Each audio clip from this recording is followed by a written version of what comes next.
दोस्तों, क्या आपने कभी सोचा है कि एक टीचर और वैज्ञानिक कभी आंदोलनकारी बन सकता है?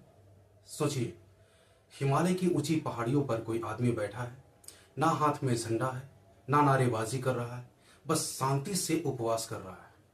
उनका नाम है सोनम वांगचुक। जी हाँ, वही सोनम वांगचुक जिनसे प्रेरणा लेकर फिल्म थ्री इडियट्स में फुनसुक वांगडू का किरदार बनाया गया था।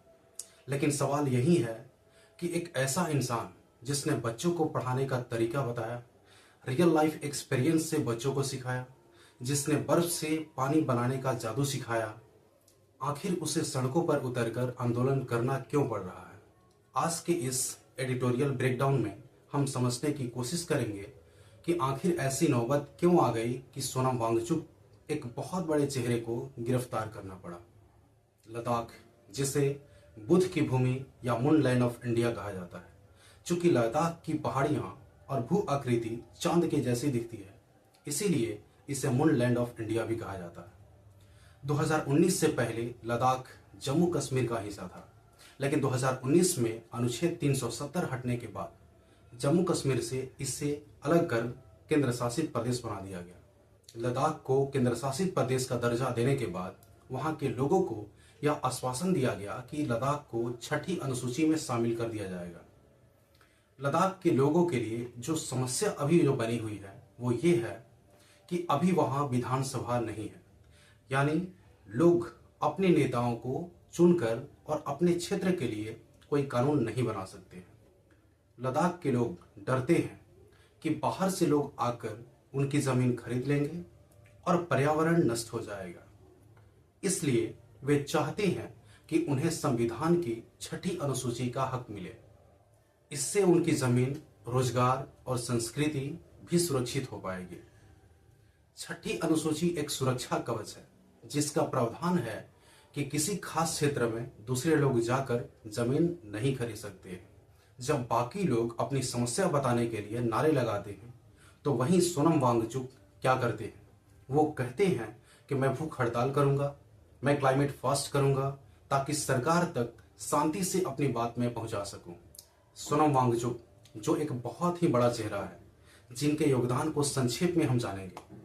पहली है कि शिक्षा व्यवस्था को ही उन्होंने बदल डाली, जिससे हजारों बच्चों को फायदा हुआ।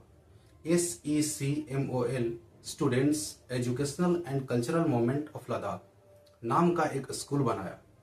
वहां बच्चे किताबी ज्ञान को रटते नहीं हैं, बल्कि एक्सपेरिमेंट्स करके सीखते हैं। इससे उन्हें रियल लाइफ एक्सपीरियंस होता है। जैसे बच्चे खुद ही एक्सपेरिमेंट करके सोलर किचन बनाते हैं और उसमें खाना पकाते हैं।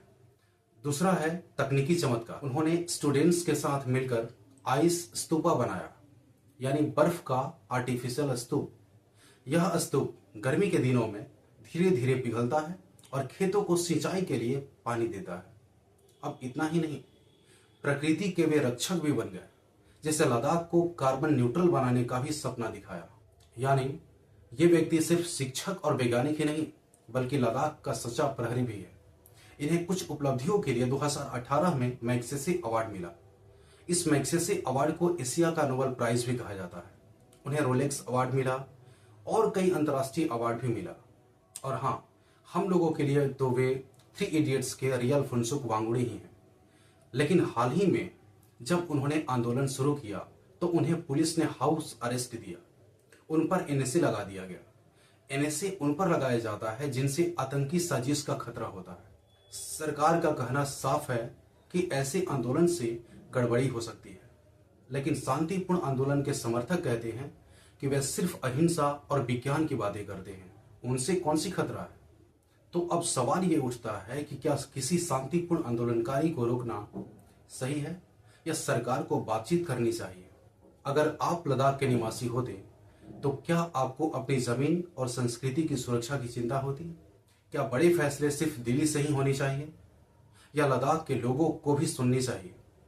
यह कहानी हमें सिखाती है कि एक शिक्षक और वैज्ञानिक भी आंदोलनकारी बन सकता है, अगर अपने लोगों की पहचान और प्रकृति को बचाना है। शिक्षा और विज्ञान से जुड़ा व्यक्ति जब कोई आंदोलन करता है तो उसकी बात और भी गंभीर हो जाती है।